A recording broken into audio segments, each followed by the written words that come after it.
Depuis la nuit des temps, les chats fascinent les hommes, leurs regards perçants, leur silence mystérieux, leurs gestes élégants ont toujours semblé cacher quelque chose de plus profond qu'une simple présence animale.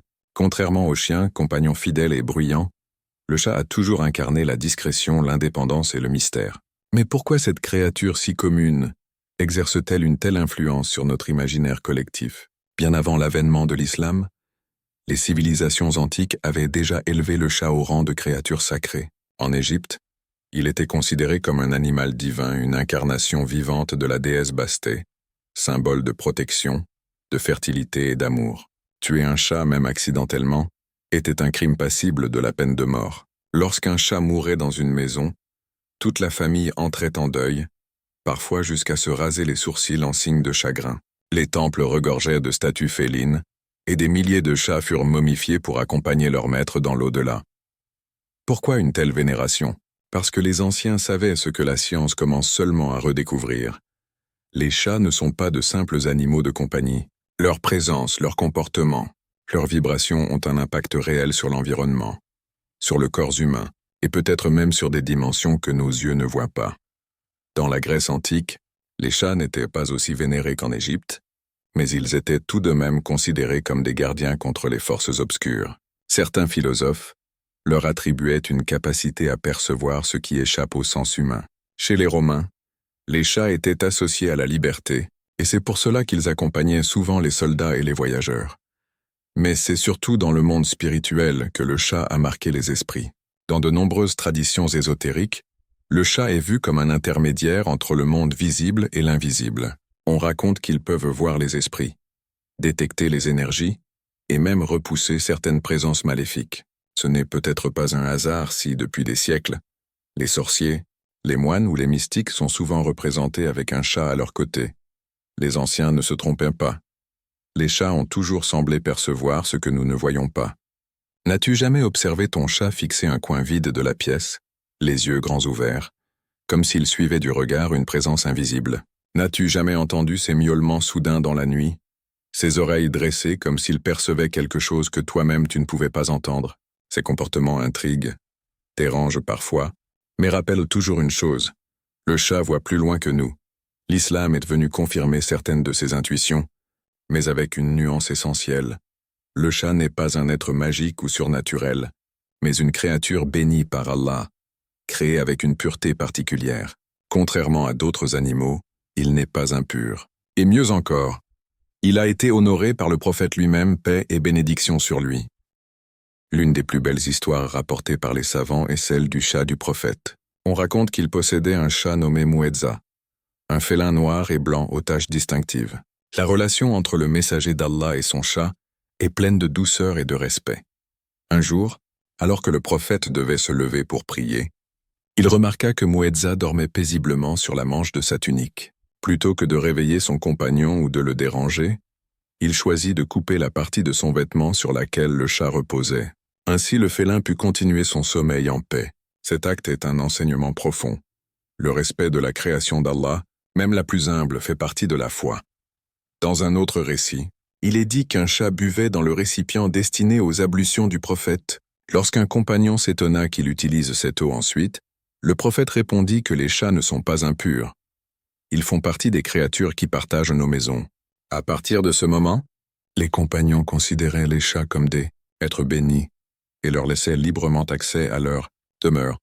Il existe également un hadith rapporté par Abu Huraira, dont le surnom signifie littéralement « père du chaton », qui illustre encore cette proximité. Abu Huraira était connu pour son amour des chats, au point qu'il en portait toujours un dans sa manche. Le prophète ne s'en moqua jamais. Au contraire, il approuva son affection et fit de lui l'un des transmetteurs les plus respectés de la tradition. Mais l'islam ne se contente pas de mettre en avant la tendresse envers les chats. Il y a aussi des mises en garde sévères. Un hadith authentique raconte l'histoire d'une femme qui fut condamnée à l'enfer pour avoir enfermé un chat et l'avoir laissé mourir de faim et de soif. Le prophète expliqua que cette cruauté envers une créature d'Allah fut la cause de sa perte éternelle. À l'inverse, un autre récit évoque un homme pardonné par Allah pour avoir donné à boire à un animal assoiffé. Ainsi, l'amour et le respect envers les animaux, et particulièrement les chats, sont un chemin vers la miséricorde divine. Mais pourquoi le chat? Plus que d'autres animaux, a-t-il reçu cette attention particulière? Peut-être parce qu'il incarne une pureté naturelle, une hygiène innée et un comportement empreint de dignité. Contrairement à d'autres bêtes, il se lave constamment, il ne dérange pas son entourage, il partage nos maisons avec une discrétion silencieuse, comme s'il avait été créé pour nous rappeler la beauté du calme et de la contemplation. Le prophète a donc montré à travers son comportement que le chat n'est pas seulement un animal, mais aussi un compagnon spirituel. Ces récits sont à la fois des leçons d'humilité et des rappels de la miséricorde d'Allah envers toutes ses créatures. Le mystère du ronronnement et les découvertes scientifiques modernes. Si les anciens percevaient déjà quelque chose de particulier chez le chat, la science moderne commence aujourd'hui à confirmer ce que l'intuition et la tradition savaient déjà. Le secret le plus fascinant du chat réside dans son ronronnement. Quand un chat ronronne, il émet une vibration comprise entre 20 et 140 Hz. Ce simple son, qui semble exprimer la satisfaction ou le bien-être, a en réalité des effets physiologiques puissants. Les études menées en France, aux États-Unis et ailleurs ont montré que ces fréquences favorisent la régénération des tissus, la cicatrisation des plaies et même la consolidation des os. Certains médecins parlent désormais de thérapie par le ronronnement. Les propriétaires de chats ont 40% de moins de risque de faire une crise cardiaque. Le simple fait de caresser un chat qui ronronne réduit le stress, abaisse la tension artérielle et apaise l'esprit. Dans les hôpitaux, certaines expériences ont montré que les patients en convalescence guérissaient plus vite lorsqu'ils étaient placés en contact avec des chats. Mais le ronronnement ne se limite pas à des effets physiques. Des neurologues suggèrent qu'il agit aussi sur la production de sérotonine, l'hormone du bonheur. En d'autres termes, vivre avec un chat, l'écouter ronronner peut être une véritable thérapie contre la dépression et l'angoisse. Et si cela allait plus loin encore, certains chercheurs avancent l'idée que le chat, par son ronronnement, émet une énergie subtile qui agit comme une protection vibratoire. Cela expliquerait pourquoi, dans tant de traditions, il est considéré comme un gardien spirituel. Ces vibrations semblent traverser l'air, pénétrer les corps, apaiser les âmes. N'est-ce pas là une preuve supplémentaire que toute la création est tissée d'harmonie et que chaque créature a été dotée d'un rôle particulier par Allah?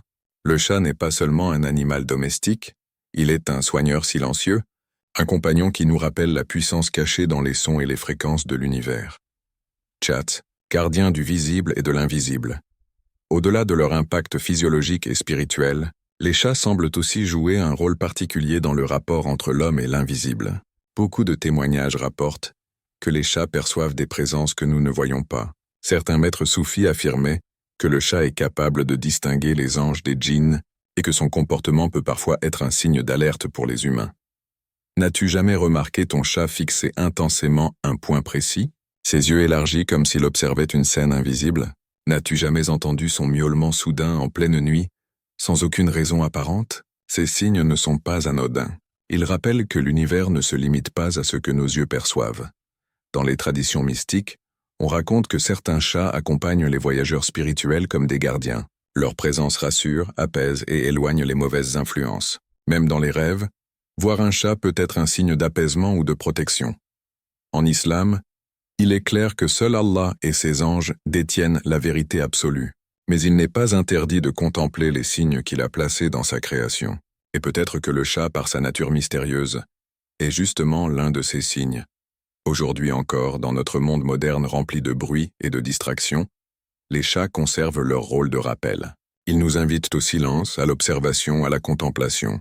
Leur indépendance nous enseigne la dignité. Leur propreté nous rappelle la pureté. Leur ronronnement nous guérit, leur regard nous interroge, et leur présence nous relie à une dimension plus vaste que nous-mêmes. Le prophète l'avait compris il y a plus de 14 siècles. Aimer un chat, le respecter, ce n'est pas un détail insignifiant, mais un acte de foi. Car celui qui est bon avec les créatures d'Allah montre qu'il est prêt à recevoir sa miséricorde. Alors, la prochaine fois que ton chat viendra se frotter à toi, ne le vois pas seulement comme une demande de nourriture ou de caresse, vois-le comme un signe. Peut-être qu'à travers lui, une énergie subtile t'est transmise, un réconfort invisible t'est accordé, un rappel silencieux t'est donné, celui de la miséricorde d'Allah qui se manifeste jusque dans les plus petites créatures.